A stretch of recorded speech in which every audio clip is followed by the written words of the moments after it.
네, 어지러운 세상 갈피를 잡아주고 계십니다. 국가의 어른으로서 역할을 해주시는 박찬정 변호사님 모셨습니다. 어서 오십시오. 제가 오래간만에 스튜디오에 나오셨습니다. 이봉규 TV 직접 나오게 돼서 시청자 여러분들을 뵙게 됐습니다. 그동안 평안하셨는지 인사 말씀드리는 바입니다. 그동안에 이제 전화로 하거나 아니면 이제 변호사님 이제 말씀하신 거를 이제 저희가 이제 같이 이원으로 내보내버렸는데, 자, 진짜 며칠 안 남았습니다. 진짜 이번 선거 어떻게 보고 계십니까? 이야, 진짜 불안하기도 하고 이게. 결국 선거라고 하는 것은 최종적으로 사람과 사람의 대결입니다. 사람과 사람 대결. 그 후보의 배경에 이제 정당도 있고 그렇지만 결국은 사람과 사람. 그러니까 지금부터는 김문수냐 이재명이냐 이 대결로 이제 압축돼 가는데, 제가 지금 현재까지 조금 안타깝게 생각한 것은 김문수 후보가 이게 어떻게 살아왔으며 인생 역정이 어떠했고 그의 성품이 어떠했으며 국회의원 2번 하고 3번 하고 경기지사 4년 8년 했는데 그때 업적이 뭐였으며 이게 안 알려졌어. 전혀 안 알려졌는데 이게 대중 앞에 노출된 게 4주일밖에 되지 않습니다. 이제 비로소 사람들이 조금씩 알게 되고 이제 지금은 조금씩 알려지더라고요. 상당히 알아가는 과정에서 그 부인 설나영 여사도 어떤 성품이 어떻게 살아왔고 남편을 어떻게 내줘 한 것도 이제 비로소 알려지기 시작했어요. 김문수 후보는 대학을 다니다가 이게 반정부 투쟁을 하면서 나는 평생 노동자로 살아야 되겠다 이래가지고 노동 현장에서 7개 이 직업의 면허를 획득했어요. 예를 들면 용접공이라든지 재단사라든지 아마 이런 일 것 같은데, 그러다가 이제 소련이 해체되는 걸 보고 이게 종북 주사파 세상에 와서는 안 되겠다. 이건 불가능하다. 그 자유민주 질서, 자유시장 경제체제를 신봉해야 되겠다. 이래가지고 15대 국회부터 그 당시 신한국당, 국민의힘당 전신이죠. 그리고 부천서 처음에 박지원 민주당 후보하고 대결했어요. 그 아주 치열한 다 지는 줄 알았죠 그때. 어려움을 뚫고 국회의원이 되고 이제 지사를 했는데, 그 특히 지사 시절의 업적이 어떤가 하는 게 전혀 안 알려져요.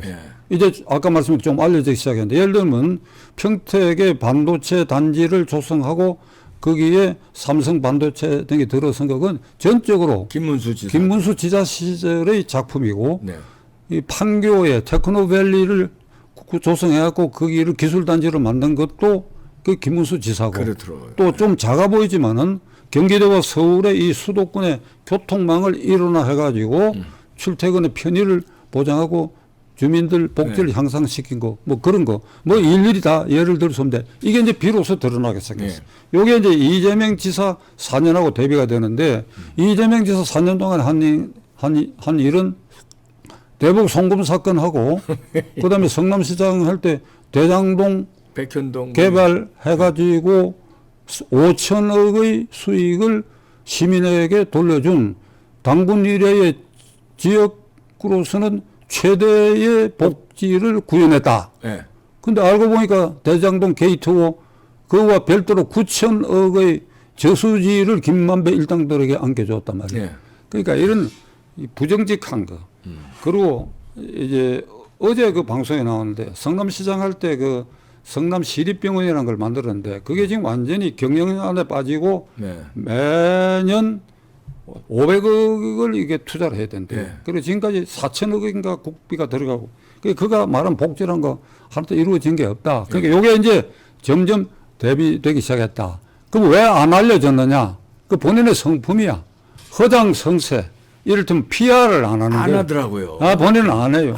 이걸 이제 최근에 그 부인 설 여사가 텔레비에 나가고 남편의 단점이 뭐냐 하니까 돈 없고 너무 정직하다는 거야. 그러니까 허당성세로 PR하고 이게 되로 죽고 말로 받는다는 있잖아요. 되로 주고 말로 받는다. 요만한 공적을 이만큼 부풀려는. 이게 이제 이재명인가 하면 김문수는 전혀 그렇지 않다. 생긴 모습도 그렇고 말하는 것도. 그렇게 인생 살아왔으니까 표정에도 나오죠. 말하는 것도 보면 이거 좀 PR 좀 하고 좀 허장성세 해야지. 그래서 누구는 이렇게 얘기했어요. 이재명하고 대비해 볼 때 김문수는 바보처럼 살았다. 예. 김문수는 바보다. 바보예요. 예. 노무현 대통령이 한때 나 바보라, 바보 노무현이라고 한 일이 있는데 그건 정직한 용어가 아니고 김문수야말로 그렇죠. 바보 김문수다. 많은 업적을 네. 냈는데도 불구하고 이렇다. 그러니까 이번 선거에 있어서 국민의힘당을 바라다 보면 가슴 먹먹하고 이게 도대체 얘들이 뭐 하는 집단이냐 이런 느낌을 가진 사람이 많아요. 예. 어? 지난 대통령 선거 때까지 국민의힘당을 지지했던 사람들도 저도 그래요. 당을 바라다 보면 말이야. 얘들이 도대체 이렇게 답답하게 이렇게 하면 어떻게 하느냐. 근데 이건 선거가 결국은 인물을 뽑아 놓으면 김문수 시대가 오면 이 당도 완전히 개편대가 개혁될 것이다. 예. 세대 교체도 이루어지고 좀 거친 말이 될지 모르지만은 찌꺼기 쓰레기 다 쓸어낼 것이다. 그 김문수 성격을 봐라. 그거 안 할 사람이냐 말이야. 그러니까 우리는 그러한 인물과 인물의 대비에 있어서 김문수 후보의 그 진면목을 이 시간 이후에 이 시청자들이 깨닫고 주위에 이 얘기를 많이 퍼줘야 되라고 생각합니다. 특히 설랑영 여사의 그 일대기도 남편에 못지 않아요. 아, 그렇더라고요. 남편에 못지 않아.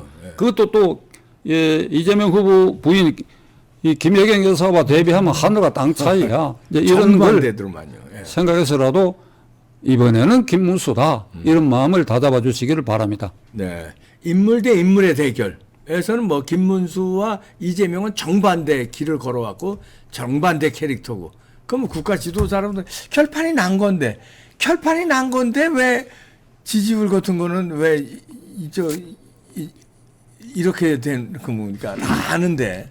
그거는 이제 네? 김문수 후보의 이제 배경인 국민의힘당이 네. 너무 잘못한 게 많지. 뭘 잘못했는지 구체적으로 내가 얘기하지 않겠습니다. 예. 그 짜증이나 예. 내가 이 부산 출신이지만은 예. 이 수도권에서 국회의원 한 일이 있으니까 예. 이걸 전반적으로 내 조직원들이 전국에 깔려 있는 셈인데 이 얘기를 들어보면 국민의힘당을 고개 젓는 사람이 많아요. 그러니까 이번에는 국민의힘당을 심판하는 게 아니에요. 네, 그렇죠. 사람을 선택해가지고 그 사람이 네. 대통령감으로서 유효한 권력을 행사하고 그리고 국민의힘당 1호 당원이거든 자동적으로. 그렇죠. 그러니까 그 영향력으로 국민의힘당을 완전히 환골 탈퇴시키다. 네. 이제 제가 이 말씀을 드리는 이유는 아까 모두에도 말씀드렸지만 밀착해서 그 성장을 지켜본 증인 중에 한 사람입니다. 아, 그렇죠. 그래서 15대 국회의원 처음 입후보했을 때부터 저는 그 현장에 가서 그 선거운동을 도운 사람이에요. 그때부터 국회의원이 되고 또 한 번 되고 또 한 번 되고 그리고 지사 2번 하는 걸 가까이서 멀리서 지켜본 사람이에요. 그러니까 제가 감히 말씀드리는데 김문수 후보의 신원 보증을 하겠다. 신원 보증을. 예. 아, 예. 저도 보증합니다. 박찬정 변호사님이셨습니다. 감사합니다.